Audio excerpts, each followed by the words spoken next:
Assalamualaikum warahmatullahi wabarakatuh. Saya Eko Heri Susanto. Kita masih di sequel teknologi World Wide Web, di mana pada video episode 3 ini nanti akan saya jelaskan bagaimana membangun static web server ya. Nah, untuk mengawali video ini akan saya jelaskan sekilas mengenai sejarah terciptanya World Wide Web ya. Jadi gini, gagasan World Wide Web itu pertama kali dicetuskan oleh Sir Timothy John Berners-Lee ya, atau biasa dipanggil Tim Berners-Lee gitu. Nah, kemudian pada tanggal 12 November tahun 1990 ya, Tim Berners-Lee bersama rekannya Robert Galileo itu menulis proposal pengembangan teknologi hypertext. Nah, proposal ini diberi judul World Wide Web gitu. Nah, pada tahun 1990, tepatnya di bulan Desember ya, Berners-Lee bersama timnya itu berhasil menyajikan 3 teknologi inti untuk proyek World Wide Web-nya gitu. Apa saja? Yang pertama namanya ini Unique Device Identifier atau UDI ya, yang akhirnya sekarang berganti nama menjadi Uniform Resource Locator atau disingkat URL, dan Uniform Resource Identifier atau disingkat URI gitu. Jadi UDI tadi sekarang pecah menjadi 2, ada URL sama URI gitu ya. Itu teknologi inti yang pertama. Kemudian teknologi inti yang kedua adalah standar dokumennya, namanya Hypertext Markup Language gitu, atau kita singkat HTML. Jadi HTML itu format ya, format dokumen gitu. Nah, yang ketiga teknologi intinya adalah Hypertext Transfer Protocol atau disingkat HTTP gitu. HTTP ini ada 2, ada versi server dan ada versi klien. Yang versi server akhirnya menjadi web server, yang versi klien akhirnya menjadi web browser seperti yang kita kenal sampai sekarang ini gitu ya. Oke, itu sekilas sejarah World Wide Web. Sekarang saya tunjukkan protokol World Wide Web itu bagaimana sih. Jadi kan ceritanya gini, awal mulanya itu kan ada web browser komputer kita ya, dan tentu sepaket ada web server non jauh di sana kan gitu kan, dimana web browser ini menggunakan soket klien dan web server sama menggunakan soket server juga gitu. Nah, karena sama-sama menggunakan soket, akhirnya web browser dan web server ini bisa terhubung melalui jaringan internet kan gitu kan. Nah, tentu saja di World Wide Web ini harus ada aturan, seperangkat aturan yang mengatur pola komunikasinya itu kayak gimana gitu. Nah, aturan yang pertama itu dinamakan Hypertext Transfer Protocol. Sekarang sudah berkembang menjadi beberapa versi, yang sering kita temui versi 1.1 ya, dimana versi 1.1 ini sudah tertuang di RFC nomor 2068 gitu. Jadi detailnya nanti teman-teman bisa lihat di RFC 2068 itu ya. Itu protokol yang pertama. Kemudian protokol yang kedua itu khusus mengatur pengalamatan dari web browser ke web server gitu. Pengalamatannya namanya ini Uniform Resource Locator, dan ini juga sudah diatur di RFC nomor 1738 gitu ya teman-teman ya. Oke, kita lanjut. Kan gini, proses awalnya web browser itu kan akan melakukan request ya, mengirimkan request ke web server kan gitu ceritanya. Nah, tentu saja request ini pun juga harus ada aturannya. Nah, aturannya seperti ini. Jadi request itu mengirimkan string ke server gitu ya, dengan format seperti ini, di mana format ini pun itu juga sudah diatur di RFC nomor 2068 yang subbab 5 atau section 5 ya, gitu.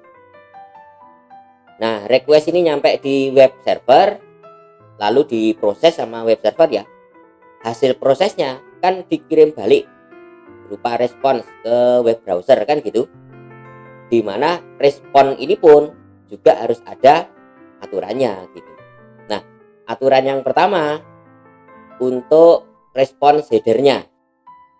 Nah, respons headernya itu baris paling atas ya, atau istilahnya respon line itu kurang lebih kata-katanya seperti ini gitu. Ya string biasa sih sebenarnya. Nah, ini pun juga sudah diatur di RFC 2068 section 6. Gitu ya. Itu untuk headernya. Lah, sedangkan untuk datanya sendiri atau bodinya itu bentuknya seperti ini. Nah, akhirnya kita kenal dengan dokumen HTML ya. HTML ini pun diatur di RFC nomor 1866. Nah, itulah seperangkat protokol atau aturan yang mengatur tentang World Wide Web. Gitu ya teman-teman ya. Nah, untuk lebih jelasnya sekarang kita praktek dulu ya. Kita praktek bikin web server sederhana. Baik, kita langsung buka Visual Studio Code ya. Kemudian kita buka folder yang kemarin, yang soket kemarin ya. Nah, di sini. Nah, ini contoh program kita yang kemarin, ada klien sama ada server ya. Nah, untuk yang baru ini kita bikin file baru aja, kita kasih nama httpd.py gitu ya. Nah, seperti ini.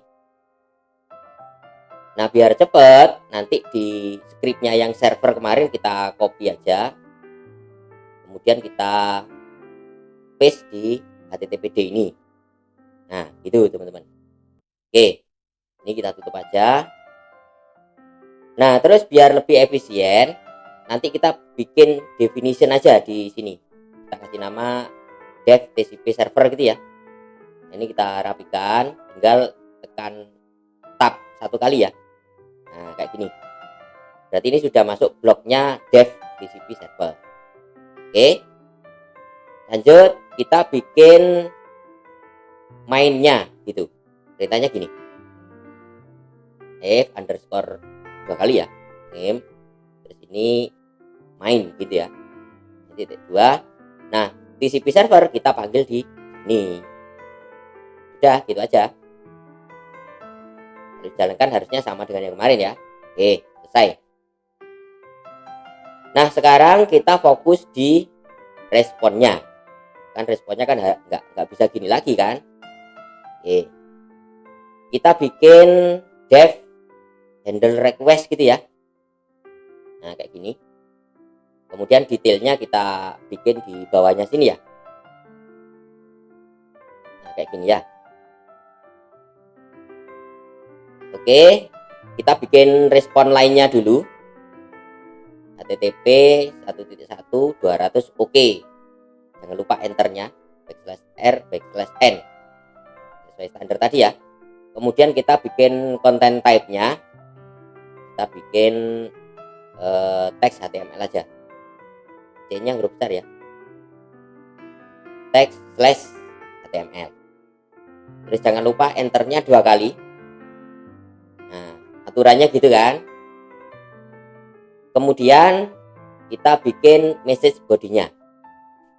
Nanti HTML-nya kita bikin di sini ya.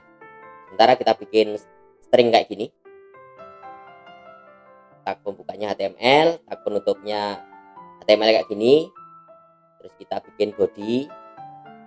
Nah, di dalamnya body kita isi H1 aja ya. Terus H1-nya kita isi. Ya, ini aja dulu. Oke. Kemudian kita deklarasikan responnya, variabel respon ya. Dimana respon ini ya gabungan dari 3 variabel yang di atas ya. Nah, kayak gini. Lalu ya tinggal kita return aja. Udah, gini aja. Nah, nanti returnnya akan ke sini ya. Oke. Kita simpan.